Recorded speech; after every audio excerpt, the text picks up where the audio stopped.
3, 2, 1. Make sure everything is good to go. 1 sec. Yep, I just put it out. And we should be live. Let me make sure on the YouTubes just to verify. If we are live, they're seeing our faces right now. So, hi, everybody. But let me make sure. 1 sec. Let's see. And we are. See, this thing. It takes a second with this.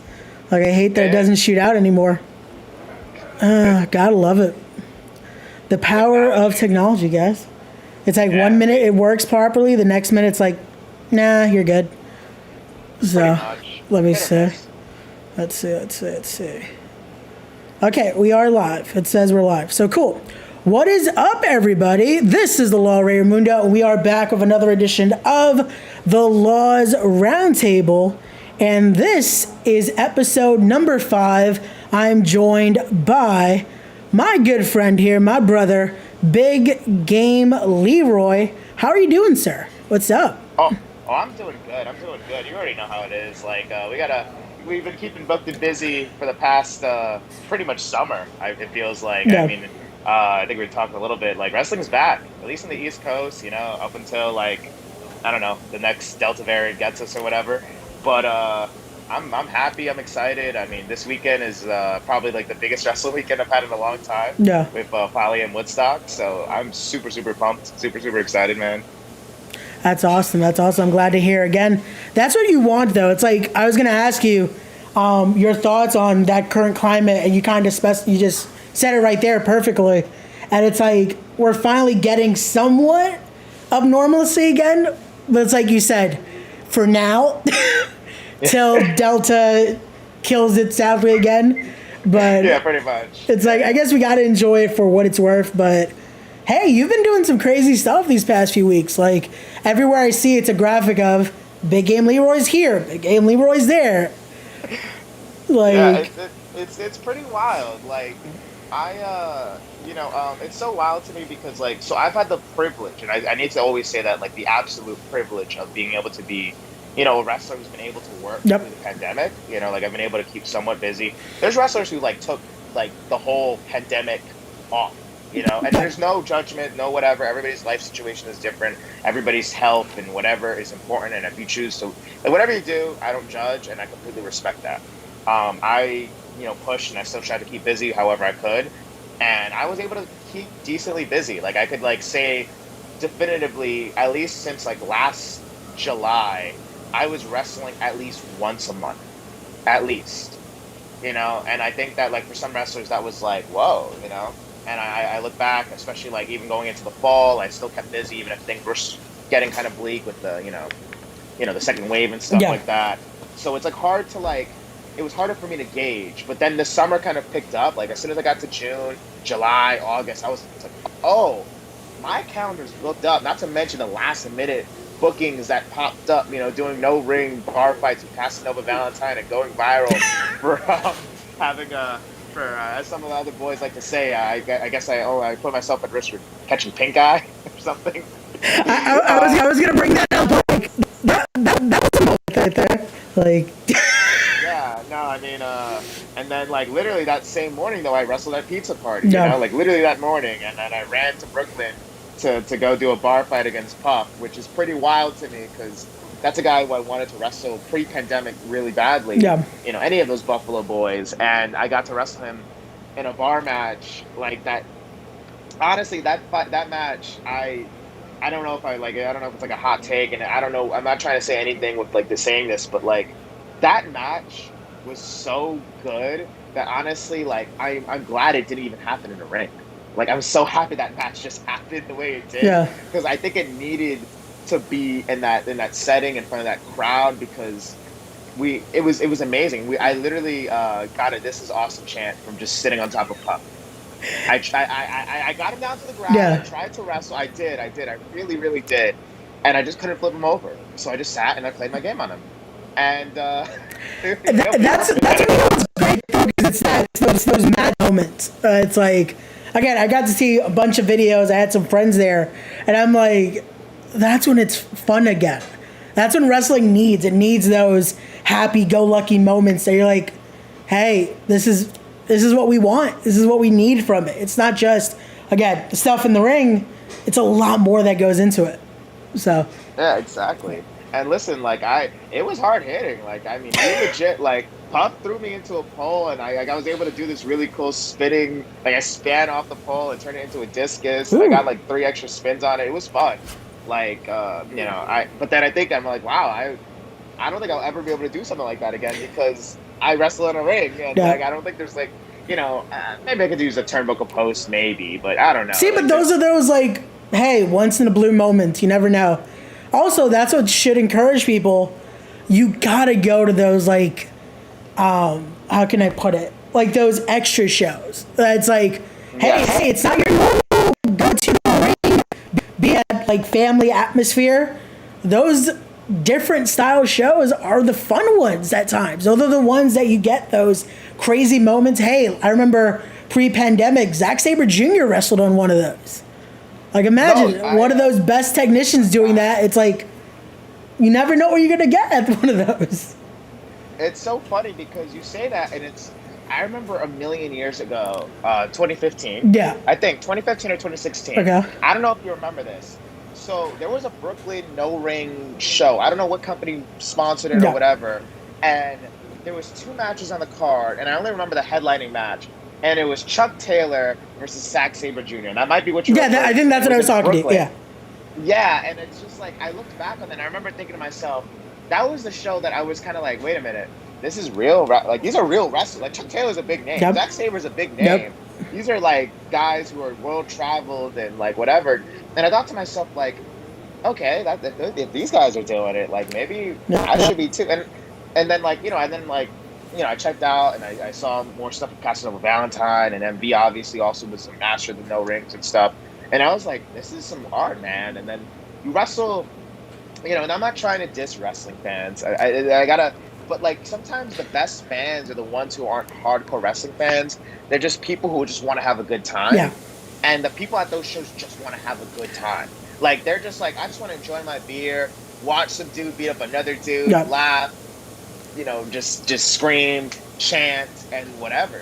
They're not waiting for the opportunity to chant you fucked up or whatever. Yeah, like, no, and I have to agree with you that like that's when it's still that fan at heart. Like fans like that, those are the ones that probably, they probably caught it once or twice when they were younger. They were like, oh, that's cool. But it's not as like the fandom now that certain ones are like, they're just waiting to be like, oh, that has to happen. These are like, they're just enjoying it for what it is. And that's what thing's great. When you get those moments that it's like, you can just live in the illusion for a little bit. You don't have to try to know how the sausage is made, like they said. Like, just let it go. It's supposed to be entertaining. Like, just enjoy. Not have to break it down like, oh, they messed this up, or this should have been the finish. Like, watch wrestling.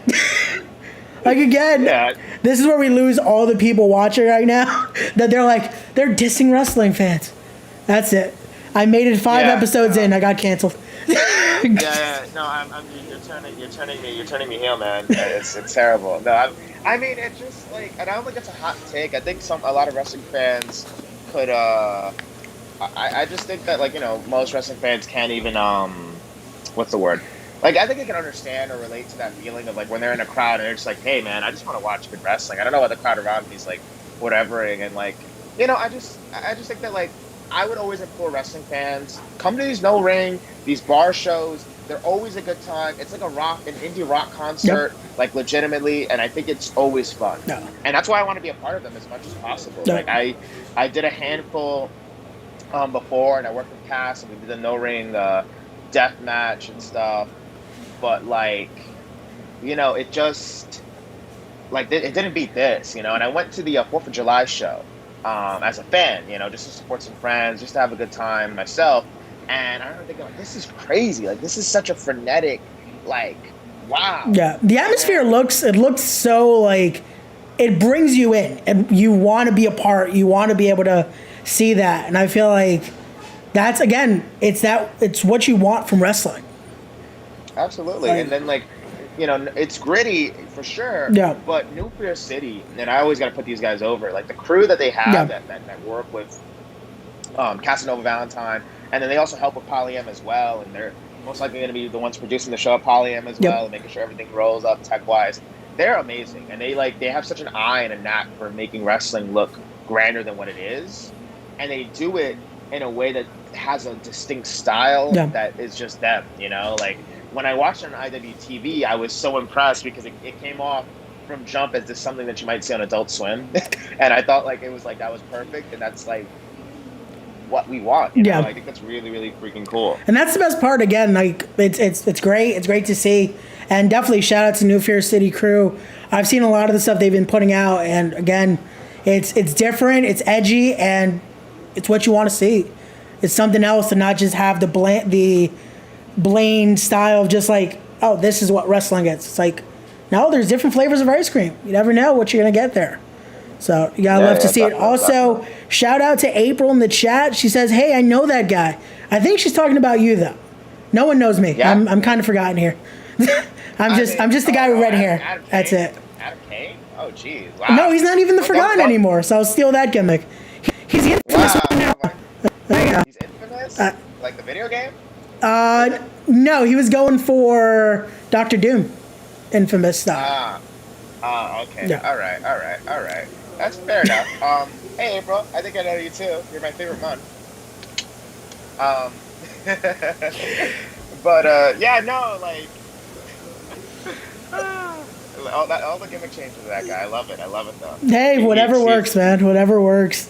Love the brother though. Hey, that was my first guest back. So with this season 2, which I forgot to mention though, this is a new season, and last season I had you on. I had to bring you back, and again, new style here, new format, and I have to bring my friends and my brothers on. So thank you again for coming on. Of course.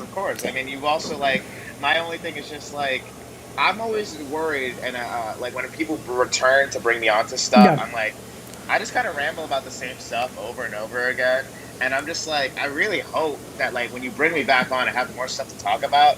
Like for the third season or whatever, I have to have like gone to Japan. Like, Yeah. like, let me go to Japan first, and then be like, okay, me and Lee we're talking again. Like now we're good. Yeah. Because I don't know, like especially because like. And I'm truly blessed. Like I don't know, that sounds super corny and lame, but whatever. You're listening to a podcast with Big Game Leroy. It's gonna be a little corny and lame, but like I am like seriously so blessed because like every year in wrestling, I'm like, yo, this is really freaking cool. Yeah. Like I did some really freaking cool stuff, and like I think especially like I guess since like 2019, it's just really been nothing but blessings. Like doing Evolve and then going viral, then to be dark in 2020, even though. Yeah. Did we lose him? Even still. There we go. Yeah. I was gonna say 2019 was great. 2020 was awesome. Even though it was like a pandemic, I still did AEW Dark, and I was still able to like really do some cool stuff and really do some art on a level that matters. Yeah. I'm really proud of the cinematic match me and MV filmed. I'm really proud of like being able to keep busy in a pandemic, and I got to do a lot of creative liberties. I got to just kind of play around with who I am and what I want my brand to be as a wrestler. And then in 2021, it's like now just like kind of a little bit of like a focus again in the in-ring aspect and the more physical and grittier version of myself, because now I'm the Invictus social media champion, and I've been a champion for quite some time now, and I've had to really step my game up, and I've been like really excited for the challenge. Been able to keep busy, been able to do some really, really cool stuff. I got to travel. I mean, obviously, pandemic still, but that's why I'm even more grateful. I got to go to freaking Texas for the first time in my life, and that was really freaking cool. And PolyAM Woodstock. I mean, I don't want to I do think there's some bigger things that are lying ahead, and I'm really excited. But PolyAM Woodstock does feel like the culmination of a lot of really, really cool stuff. I don't know. It's just so crazy to me because I haven't been, and I might have mentioned this a little bit earlier, but I haven't been this excited for a wrestling show since I wrestled Loki. Yeah. I just have not. I think about PolyAM Woodstock, I think about the excitement, I think about all the matchups I have, and my hair starts to stand up. I just start to get goosebumps, and I'm just like, wow, this is really cool, not just because of the quantity, but the quality. You know, I mean, it's the part where I talked them into the building, but and this is where, hold on one sec. It's like if I was prepared though. Let me show those graphics before we get into that. So guys, he's talking about this Saturday, August 28th. It will be live on Twitch as well if you can't make the trip. But if you can, definitely go check it out. You have great shows happening. You have the first graphic right there. That's a beautifully done graphic. You have also, hold on one sec, the IWW versus Technique to Training show happening at the PolyAM Woodstock. That graphic again. Hey, I think I know one of those guys on there. I'm not sure though. Not sure. You also have, okay, let's start showing them these matches now. We have Big Game Leroy versus Ashton Starr, which you guys have 2 graphics for, so there you go. That's how big the match is. You got 2 graphics. And you're going to be representing Technique to Train with Super Nitro taking on Delightful Dan and Erica Lee. And then that Invictus Championship on the line, like you were mentioning, against Pancakes. So I guess now's the time. Let's start breaking that down. You have 3 not easy matches either. So you're going to be wrestling a whole day basically, and it doesn't stop getting harder in a sense. Like, I think the order. I think MV just announced that the order did switch around a little bit. I think because also No Peace Underground is also running that day. Oh yeah, I just saw that he's wrestling Jimmy Lloyd on that. So jeez. Yeah, so we switched the order of that. So I think that's first now. That'll be happening at noon. Okay. So I have no idea what the order is. I assume that PolyAM is still going at the end, but let me do my best to try to talk people into the seats for 3 different matches. So let me start off with the tag match. Me and Super Nitro. Super Nitro, he is a bedside brother. I have bumped into this dude on the street literally every other day. I feel like him riding his bike. Every single time I ask him, where are you going? He's like, I'm going to go train. And I'm just like, do you, bro? And usually I'm on my way to play video games or something like that. But hey, I work out pretty decently. I just, he caught me at bad days. But no, seriously, that dude is awesome. That dude is as lethal as a striker as it gets, and I'm so excited to be wrestling Erica Lee and Candyman Dan, the goddamn Candyman. Like seriously, like that just the name is a tongue twister. His gimmick is a tongue twister. Everything about him is a tongue twister, a tongue pleaser. Pause, but whatever. He's all about candy, sweets, and delights. And honestly, I've been on shows with him. Yeah. The crowd always goes nuts for him. He is a fan favorite, and it is going to be electric. Erica Lee is honestly one of the most, I don't even want to say underrated. Like, she is just one of the best on the East Coast. Yeah. Like, people do not give her enough credit. She is the Pro Wrestling Magic world champion. Like, no, the champion in Pro Wrestling Magic. And she absolutely deserves to be. Yep. And I am excited to be able to tangle up with her for the first time. I'm excited to be able to go at it with her. Me and her had a little thing. She's all about the pee-pee poo-poo, and I'm just going to make sure that when she pee-pee poo-poos, she pee-pee poo-poos blood. Try saying that 5 times fast. Yeah. So me and Super Nitro are going to take it to her. We're like a regular, Marvel vs. Capcom type of team, we're gonna be fully decked out. We're going to be ready for Mortal Kombat tag team type matchup, So it'll be fun. It'll be, it might be a little mature, especially there's some pee and blood and poo and, Hey, at least you'll get candy though. You got some. There'll be some candy. There'll be some candy for the younger members of the audience, and I just hope that he has some warheads or some sour gummies, some stuff like that. I guess a nice little crunch bar is decent too, but it'll be hot, so it'll probably get all melted. And then next, then we also have me versus Pancakes for the Invictus social media title. Now, let me tell you something about Pancakes. Pancakes is one of my favorite people in wrestling. Oh. I absolutely adore Pancakes. I was actually at the show that he made his in-ring debut almost a year ago to the day. Oh, wow. Because it was at PolyAM Party 2 in Pittsburgh last September. Okay. And I met him in Pittsburgh. I was literally the one when my friend Sofia Vasquez was taking pictures of him, his first promo pictures ever. I was literally telling him what to do and how to pose and how to project himself so that people would like him and people would appreciate him. I feel like that's my baby brother. And that's so weird coming from me because I'm usually the baby brother in wrestling. But Pancakes, man, like, I love and adore Pancakes. But I can't take it easy on him. This is my title. This is my livelihood. This is everything I've been working for so long. I started shaking my head because I'm like, You created your competition there. You gave him the tips. I did. You can't give him the tips, man. I did. I told him, put your thumbs up. I said, go for a Willow Nightingale kind of thing. And he took it. But let me tell you about Pancakes. Like right now, like this dude, he is as good as it gets. Yeah. Like, it's not just he's a nice guy. It's not just that he literally trained with Jonathan Gresham. He's a part of the guild. He is legitimate as it comes. Like he is a legitimate submission threat against anybody. Anybody. And I have to take him pretty seriously. But let me tell you something about Pancakes. Right now, he's talking about all this Twitter stuff, trying to give me grief on Twitter, talking about he's going to break my arm, he's going to break my game, Damn. he's going to take my title. I know, right? Like, what kind of friend is that? Like, he switched up so fast. Like, literally the poster came out and he's already like, yeah, I'm taking your title, dude. And I'm just like, wait, what? Like, just like, what the fuck, Pancakes? Like, that was so fast. Like, can the bell ring first at least? Damn. Let me tell you something, though. Pancakes, I hate to be that guy. I hate to sound like that guy in wrestling, but I'm going to take you down a notch. I have to. I gotta humble him, man. Gotta make those. Yeah, I got to. I love Pancakes, and I don't want to hurt him, but I might have to.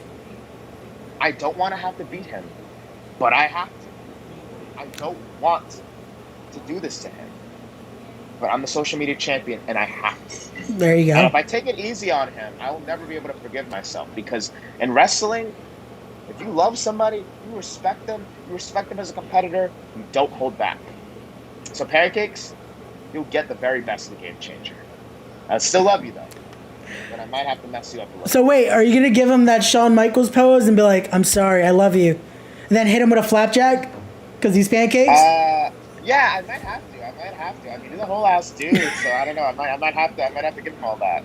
I don't know. It's crazy. I'm sorry, I had to make the corny joke there. I'm like, hey, he's Pancakes, got to hit him with a flapjack. It works. Let me see if I can find a spatula in Woodstock. I'll try to find a spatula up there, maybe. And then, of course, last but not least, I got Ashton Starr, who a lot of people know is like this really, really dope on the come up.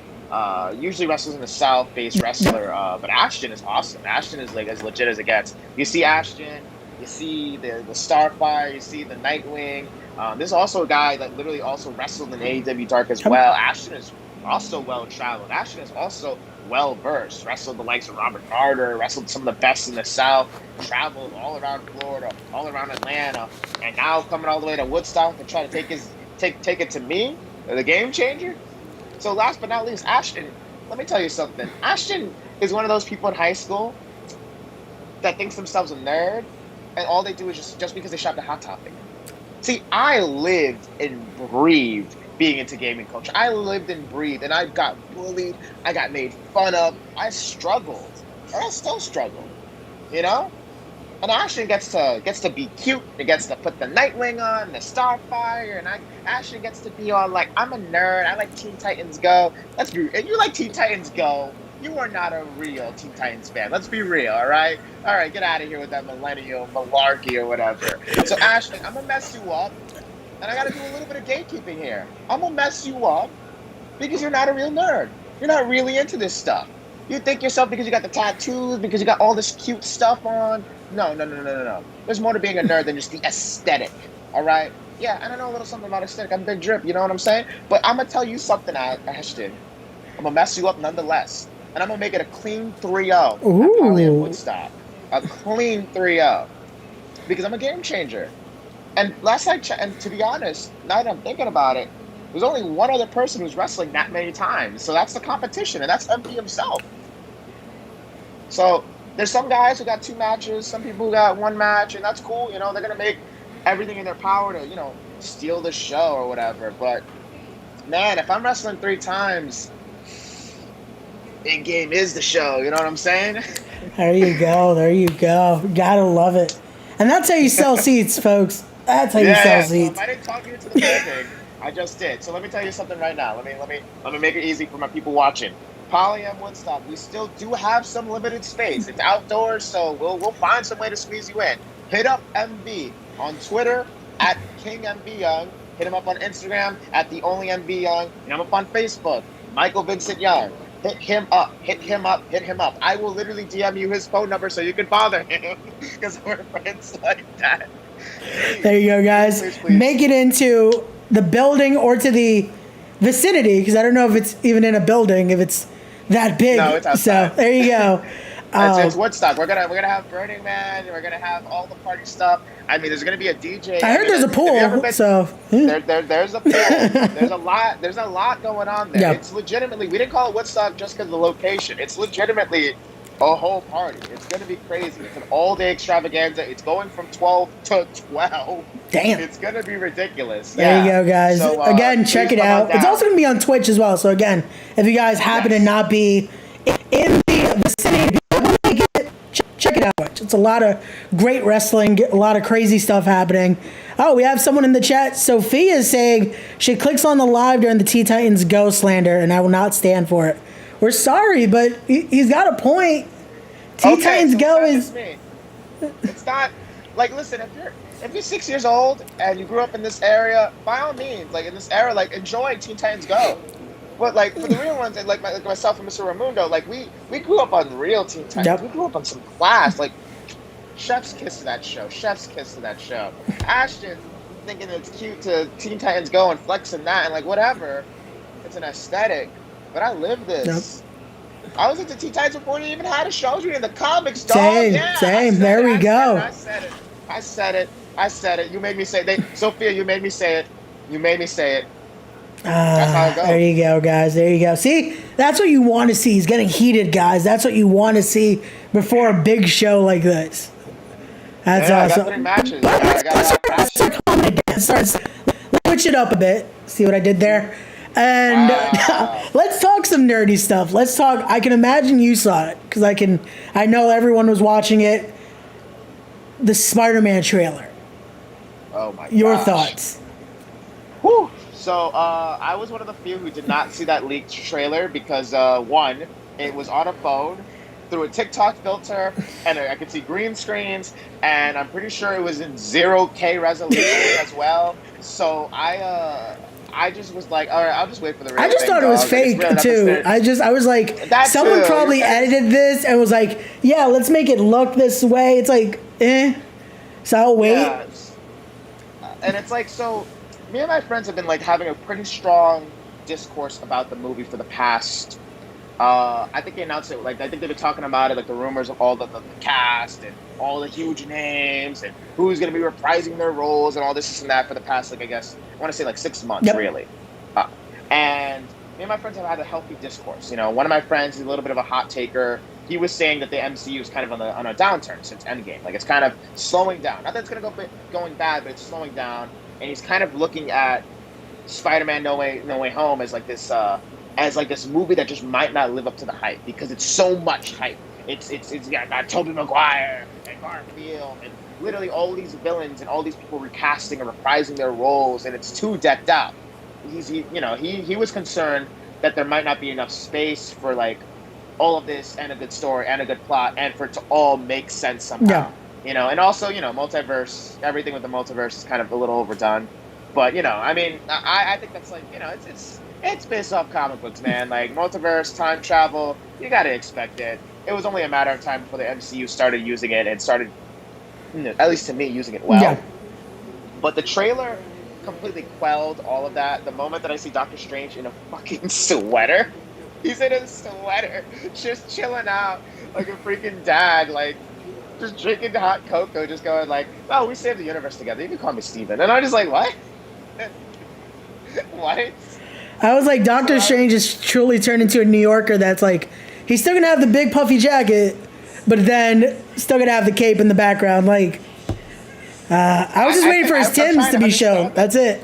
Right? Yeah, like, that ass. Like, I was waiting for it. Like, it was great.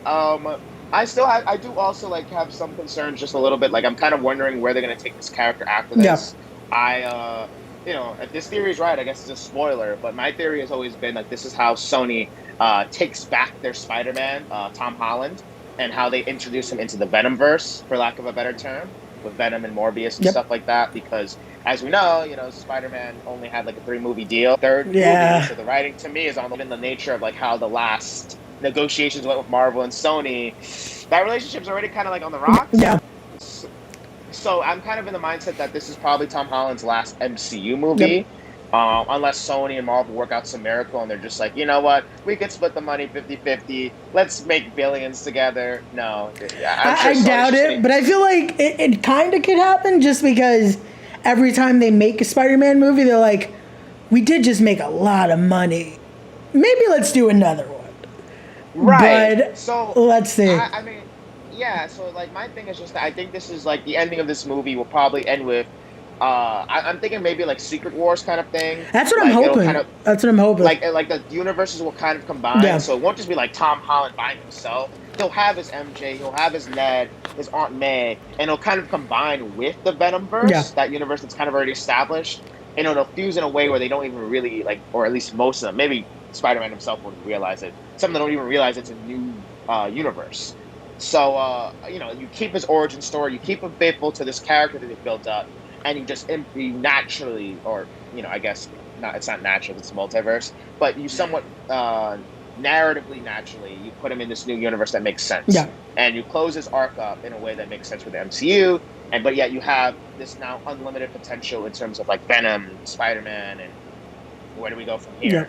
Yeah. And Tom Hardy is always like going nuts about like how he wants to meet Tom Holland, Spider-Man in the movies and stuff like that. And I don't hate the Venom movie. I liked it. I enjoyed it when I watched it. I think Carnage. I think the Carnage movie will be decent. I think if they stick with that buddy cop vibe, I think it could be good. I think that the worst thing a movie like that could do is try to take itself too seriously. And obviously, like, you see them arguing about like cooking in the beginning, and I'm just like, all right, great, you got me. But I think No Way Home is gonna be good. I think like the minute I saw Octopus and Electro and Sandman kind of in the distance, and potentially Lizard, I was like, all right. Yeah, they gave us a lot. I'm like, okay, so maybe Sinister Six in a way. Like, there's so much in there, but also, and I was talking to a mutual friend of ours that I feel like they gave us enough without giving us too much. Like, and I still like that idea of it because it's like, now we have to go see it in December. Because usually with these trailers, it's like, they give us everything, and it's like when you're watching the movie, like, I saw this. 50% of the movie's done. There's nothing new. With this, it's like, now we have to go see. There's something to look forward to, and it's not just, here's half the movie, enjoy whatever's left. Like, right. And I do think that a lot of superhero movies in the past, like 3 years, they give away their whole movie in the trailer. Yeah. And I will say that, like, I think it's been good that Marvel like played it very close to the vest. Partly because like they knew the rumors, so it's like they couldn't lie per se about it. But like, they still had to like, give us a little something. Yeah. Like like William Dafoe laughing and throwing that bomb. I'm just like, all right, you got me. That could have been the trailer, and I would have been good. I would have probably been good for the day. I would have went to bed right afterwards and been like, it's been a lovely day. It's been a good day. Productive. and it was perfect timing because it's like, and I saw someone's theory that's like, those scenes, like they cut it together. It's like, it's probably not even close to being together in the actual movie. And that's how great they made it. That it's like, boom, you don't know what leads to that. You don't know what's happening next. That's what you want. You want to be able to go see the movie and find out, oh, wow, okay, I like that. And again, you got William Dafoe, you got Dr. Ock returning with Molina making his return. It's like, it's great. It's great. So. No, it's really cool, and like I'm super excited. And honestly, like I was like, dang, now I gotta wash my Spider-Man tights. Man. Like I feel like I have to wear them for one of the matches at least this Saturday, at least one of them. Yeah. I don't know. I'm kind of like trying to think. Like, am I gonna like wrestle in the same attire 3 times, or am I gonna just wear 3 different gears that day? I don't know. I'm like, but then it's like, do I want to change 3 times that day? Like, that's kind of annoying. And wrestling boots are really a pain in the butt. But I definitely have to wear my Spider-Man gear now because like that. Also, I wasn't ready for this trailer to drop. I'm assuming that the leaks kind of made them go like, well, we got no choice. That's what I was talking to someone else about earlier. That's like, probably that's what it was, that they're like, you know what, let's just drop it. But also, I like that it was just random too. That it's like, okay, boom, here you go. You guys been talking about it so much. Here's something. So right. But and that sounds very MCU. Like that's just how Marvel likes to operate sometimes. They're just like, you know what? We're not gonna try to ignore it. We're just gonna address it and just do the thing and give it to you. Hey, but again, we also got Eternals coming up soon. We have Shang-Chi coming soon. It's like we have a lot of really good things about too. Like low key, like I didn't really know anything about that movie. I barely paid attention to any of the trailers. But I saw this one clip on Instagram of like one of the fighting scenes, and I was like, this is so well choreographed, and the humor lands, and I'm interested in watching this. Same. It's and that was my worry, because I was like, okay, this is one of those characters that if you haven't read the comics, you maybe don't know about it. So it's like, I don't know how it's going to be received, but once the trailer dropped, I was like, okay, that's it. It's going to grab everyone in. And as someone like who's aware of him like through the comics, I kind of also was like, I still don't know if I'm gonna watch this movie, to be very honest. Yeah. Like I just kind of, I don't know, and like I wasn't wowed by the trailers I saw, but then I just saw some of these clips and I was kind of just like, okay, this looks cool. Yeah. Like the fight scenes look really cool, the humor looks like it's gonna land, and then I kind of remembered it's the MCU. They have a really solid track record for the most part, and I just don't really have too much reason to doubt them. Yeah. And it's probably gonna be a fun standalone movie type of thing, and yeah, it should be entertaining at least. Bare minimum, it's going to be something that we say, okay, that's cool. So yeah, and also like I mean, the last MCU movie I saw was Black Widow, which was technically a prequel. Okay. And like we've been watching like everything like on Disney Plus and watching all the Disney Plus shows or whatever, and like that's been our way to get our fill of the MCU. Yeah. But like I really want to see a brand new Marvel movie, and this is it. And I'm kind of just like, right, yeah, I gotta watch this. Especially Eternals, because Eternals does look like it's gonna touch upon a few things in terms of the overarching branching universe and kind of where we're going at and where this phase is heading. Yeah. Partly because it looks like we're heading to Kang the Conqueror. Obviously, they've kind of pretty much more or less announced. Well, yeah, with Loki, yeah. So it's just a matter of knowing how we're going to get there, how we're going to establish this, how are we. Which I think that's the most important part, though, is how they establish it. Because once we're there, it's like, okay, cool. But as long as they give a proper like build to it, to use that word, it's like okay, it makes it a lot more better and enjoyable to get there. Speaking of which, did you enjoy the Disney universe of Marvel shows? Oh, I've enjoyed all of them. So my thing has been like I find this very interesting. Like I think that WandaVision to me had the most hype and the most fanfare while it was going on. People were going nuts about it, and I think that it was such an encompassing thing that it was really cool. Yeah. Like in January, February, that's all anybody was talking about. Like, what's the mystery? Is Quicksilver this and that and this and that, and then the ending, and I don't think it's too much of a hot take. A lot of people were a little disappointed by the ending. No, yeah, I definitely was. And not in the way of like, it didn't need to be like universe shattering or whatever. And I'll touch upon it. Obviously Loki kind of did that, and I'll touch upon that a little bit more when we get there. But like, my thing was just that like we had this really cool narrative device in terms of like the show going through all these different TV formats. That alone was a really cool narrative device and really, really awesome to watch, where they're going through the 60s, 70s, 80s, 90s, early 2000s type of, humor and whatever, even eventually we got to a Modern Family, so like, I'm just like, this is really cool. And for it to end in like some Dragon Ball Z style floating in the sky kind of thing, where she reverses it like, hey, I just trapped you with your own like, it was kind of weird to me, because I was like, this wasn't really an action type of thing. I didn't really look at it this way. I thought it was a story about grief. I thought it was a story about overcoming your past and kind of digging deep down into yourself and understanding your trauma or something like that or whatever, and then for it to end in such a like weird, it just didn't seem like to fit what they were going for, and that's where the ending fell flat to me. Not because she didn't freaking split the universe into a million different pieces, like fine, she probably has the power to do that, but it was just more disappointing that a show that was so intelligent, that was doing something so different, ended in such a, oh yeah, I guess that is how these comic book movie shows end anyways. Yeah, and that's what I hated too, because it's like we had such a great build for it. It's again, one of the most like emotional shows because it definitely got you like, okay, this is going somewhere. This is going, and then it's like, okay, I guess this is where we end. Yeah, and then Falcon and the Winter Soldier was more typical MCU, which so I didn't get mad. Like obviously it was super action packed.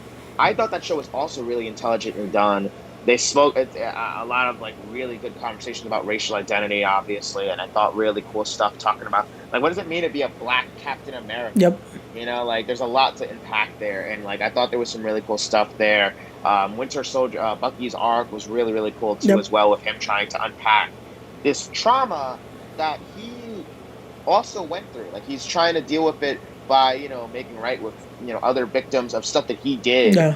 In his previous life, and I think like that's really, really cool. My cat.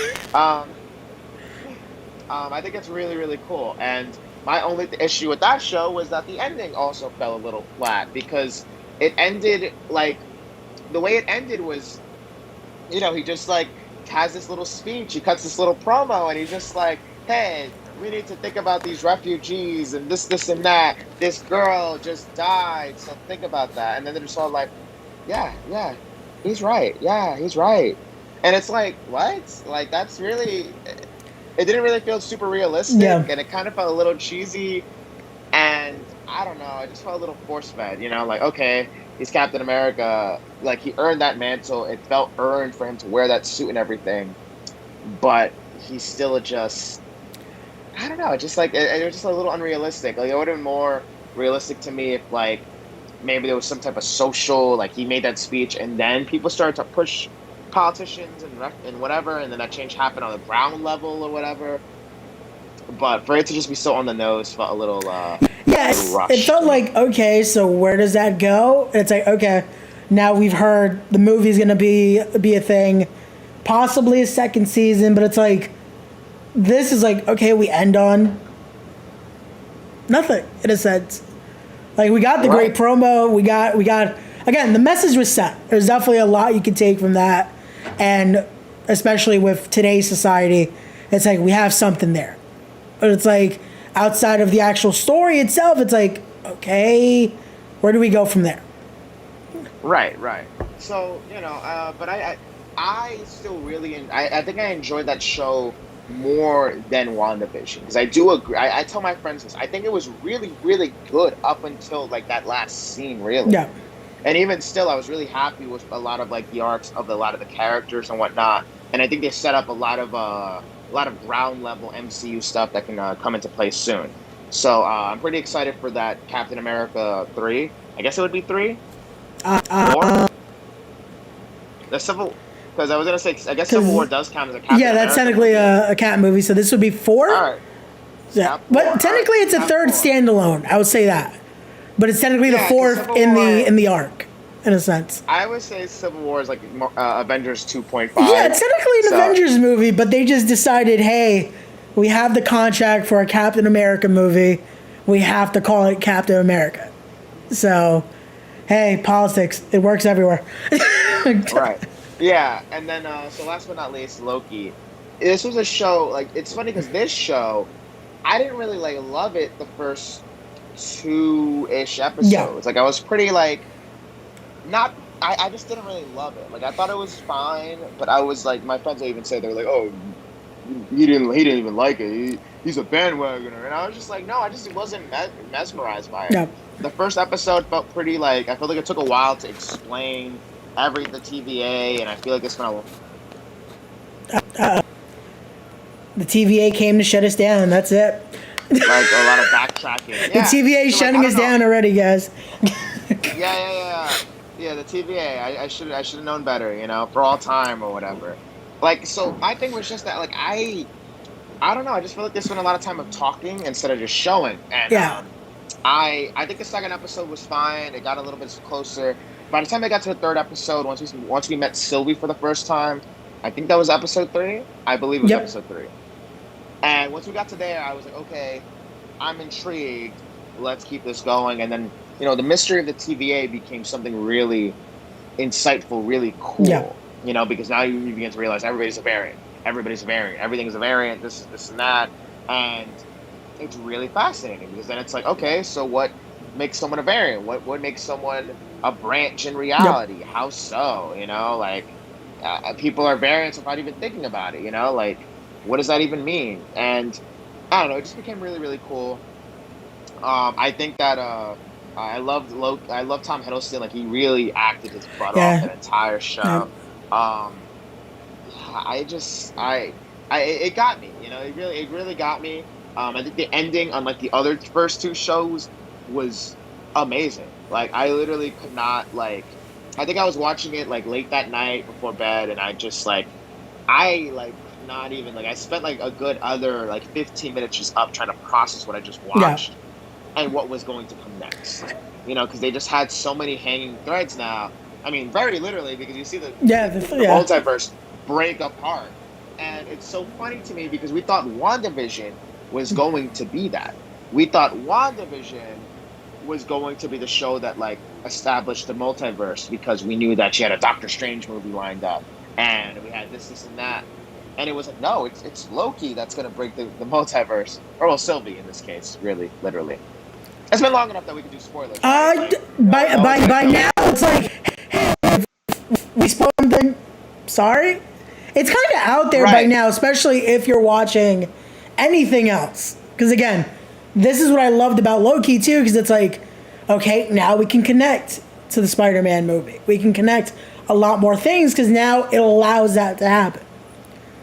right, absolutely. And like, now the multiverse is a firm concept that's been introduced in a way that isn't going to just come out of nowhere. Because now we're like, okay, so the multiverse it's an open door Yep. now. Like it's open, open. Yep. Now we can explore this and stuff like that. And I'm really interested to see because in Doctor Strange in the trailer he says like the multiverse is something that we know frighteningly little about. So it's kind of just like, all right, so now what? Like, what does this Yep. mean? Because was this something that was established before? Did the Sorcerer Supreme even know about it before all Yep. this? Who And knows? that's a great thing that Um, now it opens that convo, and now we have an idea in a sense, but we still know little of it. Hey, we barely know what Kang meant till oh shit. Like, and there's so right. much there that again, they have an avenue to work with, which is great. Absolutely.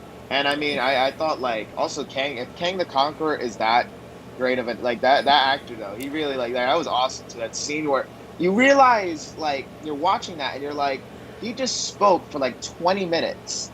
Like we just watched this guy speak for like 20 minutes, him, Sylvie, and Loki just sit in that chair, have that conversation for like 20 minutes of that episode. And you're kind of just left wondering, like, wow, I was so emotionally invested in this whole scene. I didn't even need action. Like I didn't even need them See, to draw their blades or anything. that was what, like, it was 50-50 for me. Because I was like, after I watched it, I was like, okay, I'm satisfied. But then I'm like, wait, we just sat through a whole conversation. Like, there's nothing but at the same time, it was like, okay, this works though. It established a lot more than any fight scene could do. So Absolutely. I'll give it that. It worked on that end. Yeah. And then I guess that brings us to What If, which currently is going on. I think tomorrow's our third episode. Is it third or fourth? No, I forget. I think it might be third. We got Captain Yep. Carter and we got Star-Lord T'Challa. Yeah, so this is third tomorrow. Yeah. Okay, so like I like it. I just the first episode did not hit for me. Okay. I thought there was a lot of it just didn't feel like it fit in the right way. Yeah. Like for example, like Steve Rogers becoming Iron Man just kind of felt really out of nowhere. Like I'm like, I don't know if Howard Stark wasn't working on a suit of armor back then. Like he never was. I mean, if he was, well, in the regular timeline, wouldn't he just build that for himself or build that for anybody? Like I don't know. It's just kind of weird. I love the idea of Captain Carter. I do think that her arc in that was awesome. Yeah. But I just think that like that was weird. Like Captain, and then that them fighting together in such a way was so. It felt a little shoehorned in. I do like the idea that they tried to summon the Hydra monster or whatever, and then like she ended up, that's how she got lost in time or whatever. Like she was taken to another dimension essentially. And then later reappears. Like I think that was pretty cool. I enjoyed that take. Uh, but yeah, I was kind of like to a lot of the episode. And then T'Challa Star-Lord, that episode was actually something I really, really Yeah, enjoyed. I feel like that was the most like waited for episode too. Everyone was like, okay, this has a lot more meaning, especially, which again, rest in peace, Chadwick Boseman. It's like everyone was Hmm. waiting to see, okay, how is this going to be done? Hopefully, it's well done. And I feel like for me, this is the best one of the season, and we're only 2 episodes in technically, but I feel like Yeah. it can only hopefully get better from here. Right, and like I love that. First off, Chadwick is like he voice acted his butt off. No, Like that was awesome. Like you could hear the difference in this character, even though he was still doing the Wakandan accent. Obviously, you just hear a different, more confident, quirky inflection in the way he yeah, is. Like, and it's just so which is super different from the regal and the sophisticated and the well-tempered T'Challa we knew from all the other movies. And also, so then this is the part where I say, with this is why the first, and watching the second episode made me feel even more upset at the first episode, because I was like, all the liberties they took made so much sense to me. Like, it's the Guardians of the Galaxy, so it kind of made sense that they met up with Thanos early and he somehow won him over. And it's just like, yeah, that makes a lot of sense. It makes sense that the Collector ends up trying to take the place of Thanos and being that big bad. It makes sense that Ego at the end of the episode, I'm sorry, I guess we're a week away, so I don't know if that's enough time for a spoiler. Ego at the end of the episode just goes straight to his son and is just like, hey, what's up? You know? Like, yeah. which is super ominous. Like I was like, wow, like that's But again, I think, and I even said this yesterday with Valentina, I feel like this is the perfect series of what Stan Lee said. That if you had any questions, legit, it's whatever he wrote on the paper. And that's what this series is. It's like, have you ever thought about what it would play like? Boom. What if brings that to you? And that's what I like about this series, that it's like, it's out of the box. It's a great thing, and I'm looking forward to it. I'll say this, the Funko line for this series is making so many people go broke. Because they're just like, these are the coolest looking ones. That's like, this is different. It's insane. Oh no, yeah, it's gonna only get worse and worse as like more of them are introduced. Like it's gonna be wild. Like oh my gosh, like all the merch and money that Marvel's gonna make is absolutely ridiculous, and I'm gonna be a part of the problem. I'm already am. I've picked up so many. It's like, I'm like, oh no, here we go. It just keeps going and going and going. Gotta love it. But there you go, guys. Again, like I said, this is going to be a crazy conversation here, but we still got a little more to talk about, because I do have to bring this up. Because again, when I announced you first, I was like, okay, the Switch Kid, the game changer. Can we talk a little bit about that evolution there? Like, how did we get to now being called the game changer? Well, so the idea is that like I begin to kind of as respectfully as I could say this, as humbly and meekly as I could say this, I kind of realized that a lot of my work was really influencing the way that people looked at wrestling and the way that in the manner in which it introduced people into wrestling. Because a lot of people, the way I wrestle does bring a lot of eyes that aren't regular wrestling fans, and a lot of people who aren't even into wrestling. Yeah. I feel like every day there's a guy who goes, "That's so cool what you do. I don't even like wrestling, man, but like, send me your matches, send me your tapes. When is the next whatever you're gonna do?" And like, that wasn't lost on me. You know, the amount of younger wrestlers at this point now, I'm like almost 8 years in the game. You know, quote unquote, no pun intended or whatever. And you know, there's a lot of younger wrestlers who look at me and say like, "Wow, that gives me the courage and the inspiration to kind of just do my own thing and not worry about what's traditional and whatever, and really play with the conventions of what wrestling can be and what it should be." You know, and like, that's game changing. Both of those things are game changing. And I thought to myself, like, you know, a lot of people like to think of themselves as a game changer, but I actually am a game changer. Yeah, maybe I don't have all of the Twitter likes, and maybe I don't have wrestling Twitter in the palm of my hand or something like that, and maybe this and that and that and this. But I thought to myself, one, I am a game changer, and two, people need to know that. If they don't know that, they will. No. And so to me, it was almost like feeling that confidence, knowing who I am, and not being afraid to say it and scream it to the rooftops and be like, "Hey, I am the game changer, Big Game Leroy," you know. And yeah, you can still call me the Switch Kid, but as far as I'm concerned, I'm the game changer, you know. Yeah, you might know me for what I do with the Switch in my hands, but it's not just the Switch that makes me a game changer. Anything I do in that ring is game changing. Yep. Anytime I step in front of a camera, anytime I play a game is game changing, and that's the way I feel.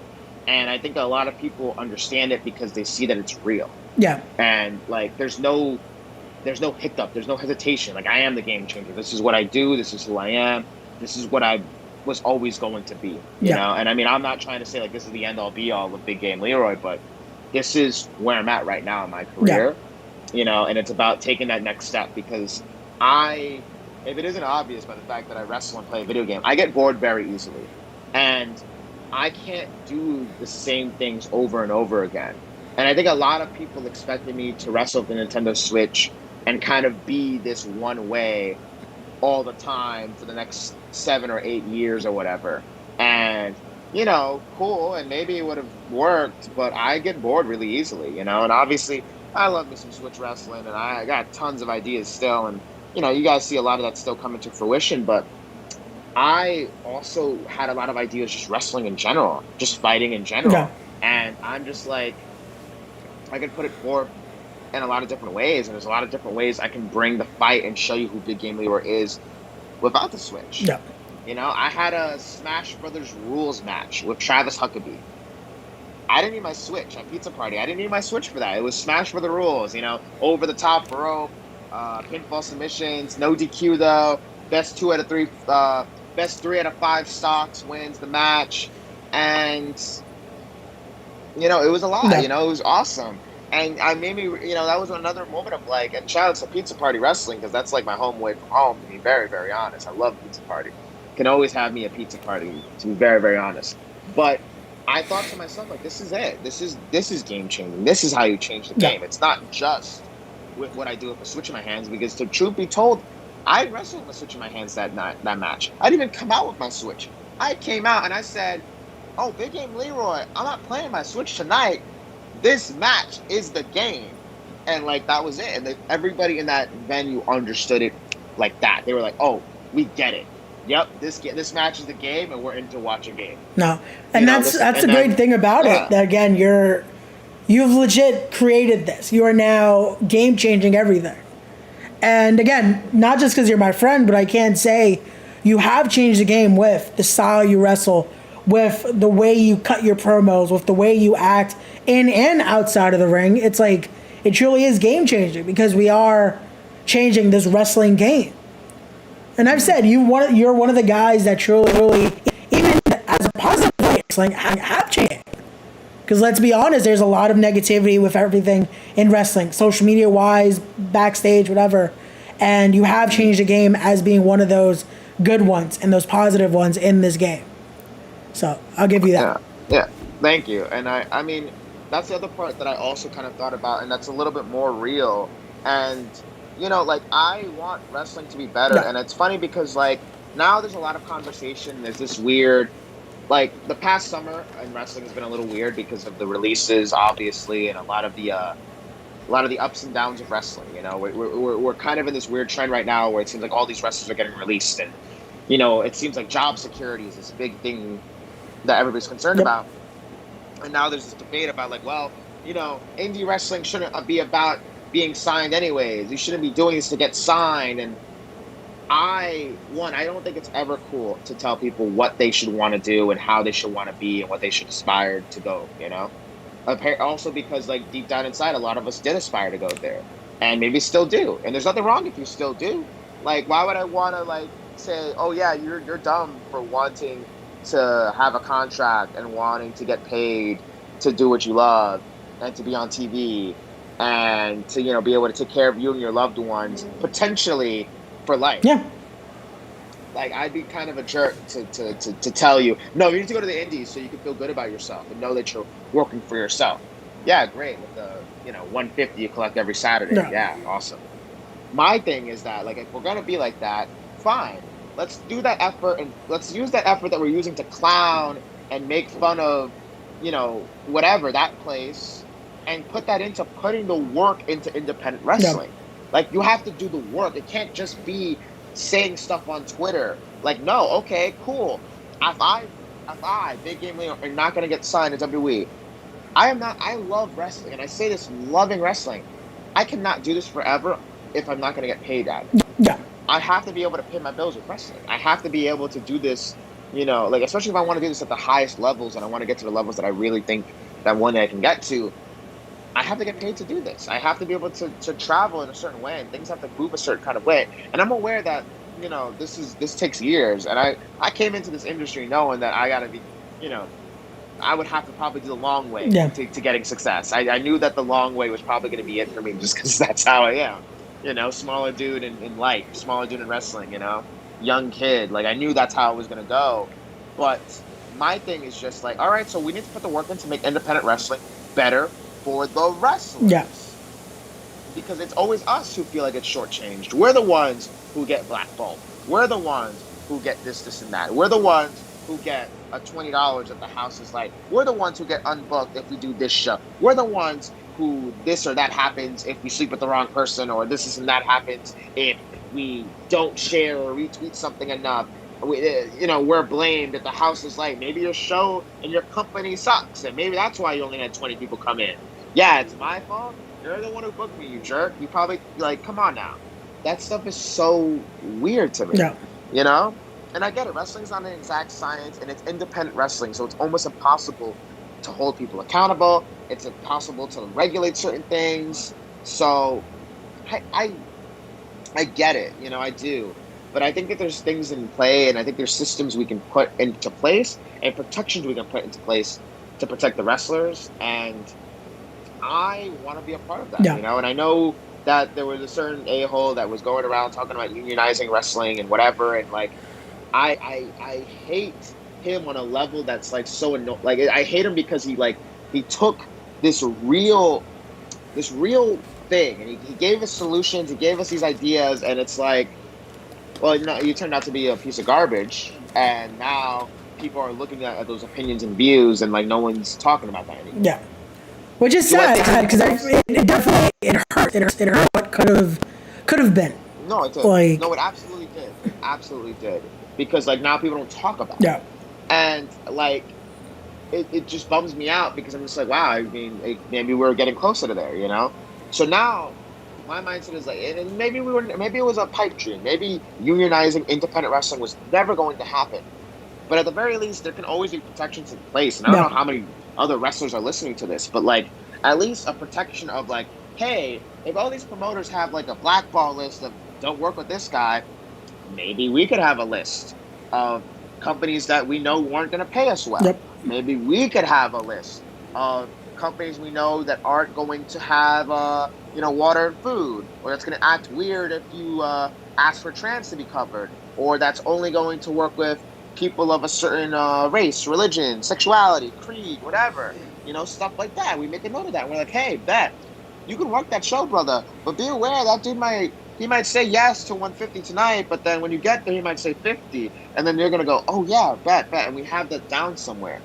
Systems in place, protections in place, so that if these things happen, there's a way to hold these companies and promoters accountable in a way that doesn't just turn into, all right, well, I gotta bury them on Twitter, and hopefully fans believe me when I say, hey, this guy really tried to screw me over.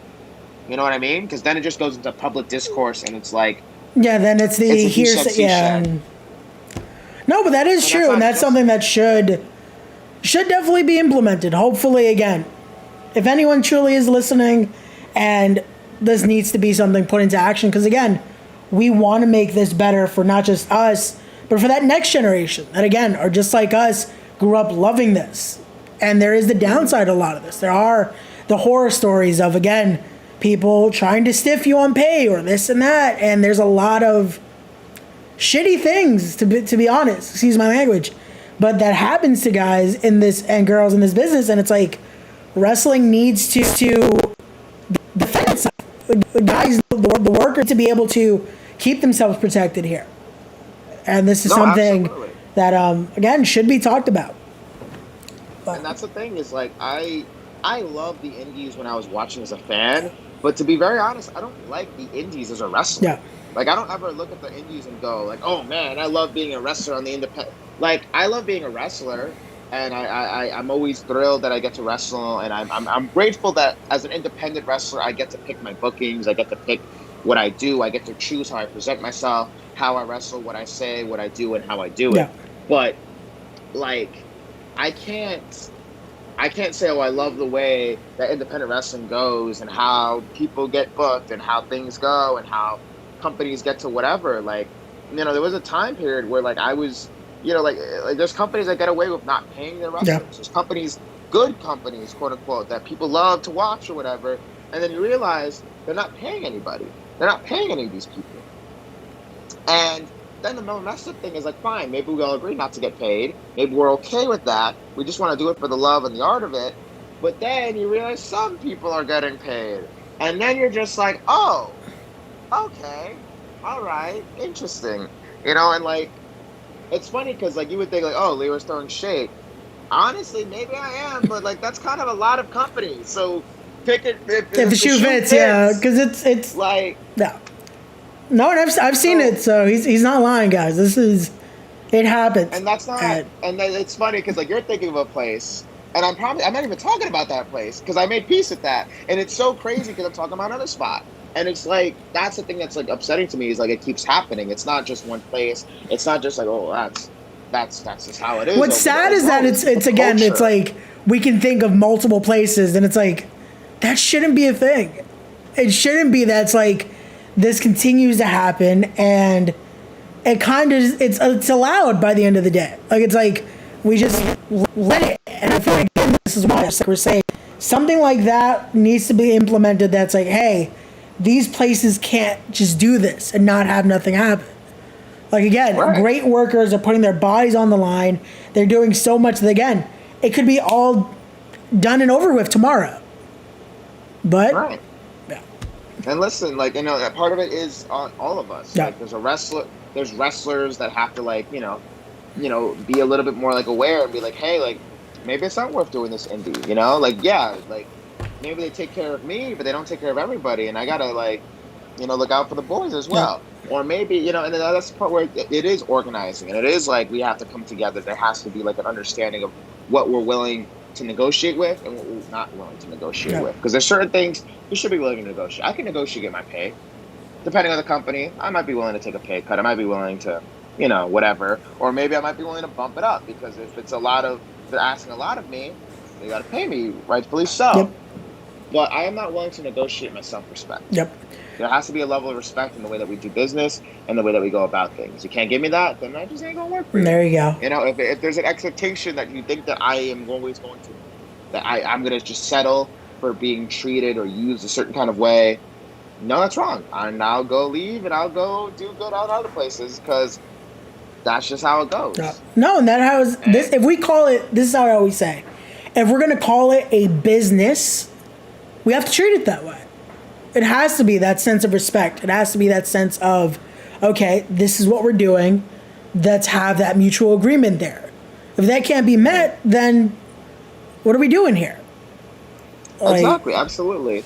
And like that's the thing is to a lot of people, this isn't a business. This is what they do on the weekend. And that is the difference between a lot of people. And that's one of the counter arguments I make to indie wrestling is like people are like, oh, well, for a lot of us, this isn't a tryout or us working to get to somewhere or whatever. And I'll say, you're right, for a lot of us. But then what about the people who are just trying to be weekend warriors? What about the people who just see this as something they do for fun on the weekends and they don't really care? They don't work out. They don't work on the craft. They carry themselves over like a slob. They're problematic as all hell. Like, what about them? There's a lot of them. Yeah. The 1 mile vets who think they know it all and literally undercut young talent at the knees every opportunity they get. What about them? And I get it. No, this is you know, it's a messed up world. So messed up industry. It all trickles down, but it's like it's part of the indies. Yeah. The indies fosters that environment. So how are we making this better? You want me to want to be in the independent wrestling scene? You want me to not want to work to get signed or whatever? Not saying I am. Not saying I'm not. But like, then this place has got to be better. Yeah. And like, my mindset has changed because yes, I don't wrestle to get signed, but while I'm on the independents for however long I'm going to be, whether it's 1 year, whether it's 10 years, my hope is that whether I retire on the indies or whether I like move on to bigger and better things and different platforms or whatever, not bigger and better, but to different platforms, that I was able to at least help independent wrestling be a little bit better for the people who come after me. Because that's the hope. That's the goal, you know? No, and that's great. That's a great way to do it because, again, like I said, it's about that next generation as well. And sadly, like you mentioned, there's a lot of that came before that maybe don't see it that way. But again, we'll put those judgments of, oh, that's how it is and that's how it has to be. Doesn't have to. We can make that change. But again, hopefully there's more people that think alike. I'm definitely going to clip this part and have that because it's like we have to talk about that. This has to be a conversation that, again, even people that aren't in the ring, that people that do support independent wrestling, see this and you have to support this. You have to assist because, again, if you love this so much, if you're one of those that say support indie wrestling, you have to support the workers inside because they're the ones that, again, are putting their bodies on the line, doing the drives, doing all this. And it's a sacrifice, guys. No, absolutely. You know, and I hope people are seeing this and, you know, they like kind of feel the same way because, like, you know, people think that we're living these rockstar lives, and but it's rockstar lives, and it's a lot of it's a lot of the pain. It's a lot of the it's not glorious. It's not fun.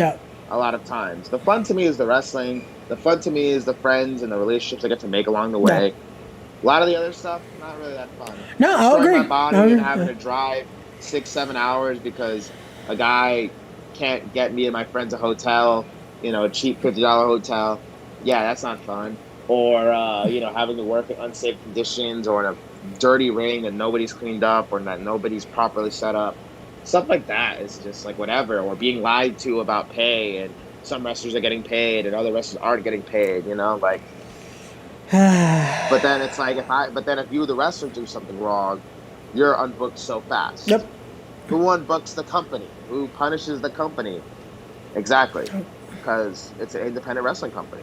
Nobody can hold them accountable unless the status quo is changed. And the status quo is affected by us, the wrestlers, by choosing, hey, we're not going to work here until you know, just, you know, run a proper and fair business. And by the fans, by saying, hey, you're not paying the wrestlers we're fans of, so we're just going to watch them in other places. Yep. No, but there you go. So, it's sad that it's so true, and it's like, again, stuff like this just it's disheartening, and again, it breaks people like that. But again, status quo has to change.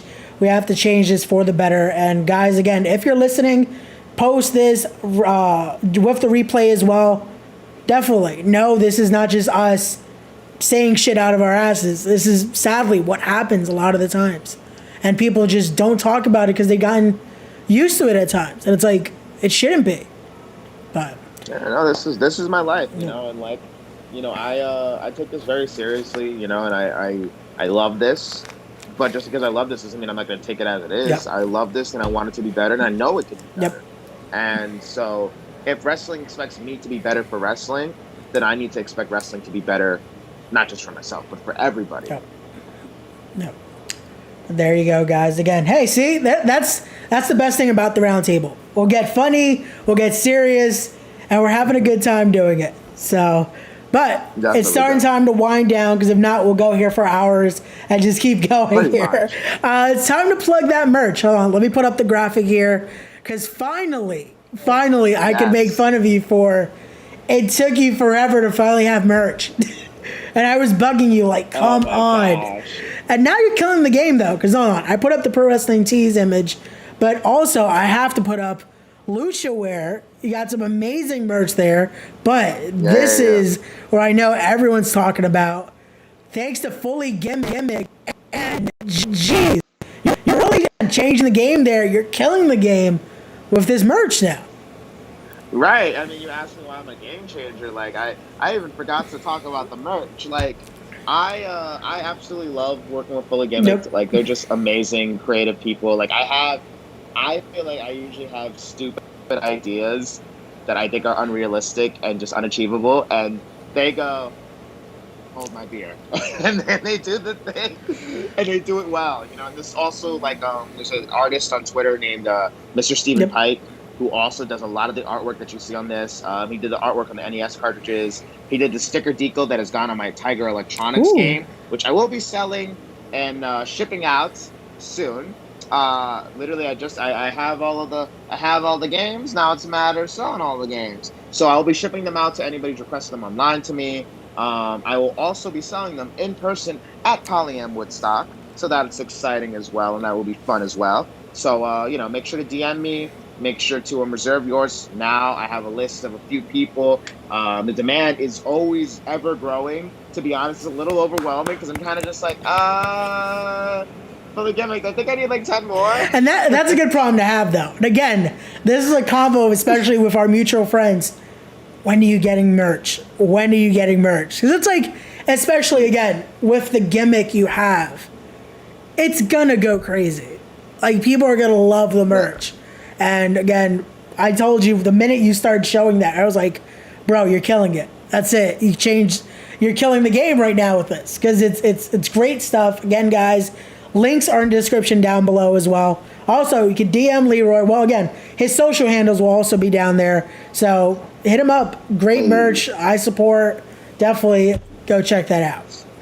But right, these are fully playable games. Like this, literally, you got an old NES. You can plop in the NES cartridge. It's a random NES game. Some people get Tetris. Some people get Mario. Some people got what was it? I think it was I'm trying to remember. It was Tetris, Mario. I think there was a Zelda. I think it was a Zelda 2. Zelda 2, Link's Adventure. Those are the only three I've heard of so far. They're all random games. Yeah. Obviously, they ripped off the label and spray painted it, so they don't know what games are which. Yeah. So it's kind of just like it's a fun Russian roulette. You know, you plop it in and you get a free game. What's the game? It's a mystery. The Tiger Electronics are fully functional games. Those you actually can see what games they are. I got X-Men, Jurassic Park, Power Rangers, Spider-Man. Like it's just really That's cool. insane. Like I used to play those bad boys as a kid, and now I'm selling these bad boys. I mean, don't tell them, they might sue me. But we're reselling them. no, it happens to look like that. Just right. Allegedly, they might be games. We don't know, but it's merch. Right. Gotta get away with the legalities there. That's what I'm supposed. I try to help men get away with certain little details. Nice, good. But again, guys, definitely big weekend coming up. Check it out. We talked about all the shows happening at PolyAM Woodstock. Again, if he didn't sell you earlier with those promos, I don't know what will, because he's in 3 amazing matches. Go check it out. Again, this has been Big Game Leroy. Where can they find you on social, brother, before we head out here?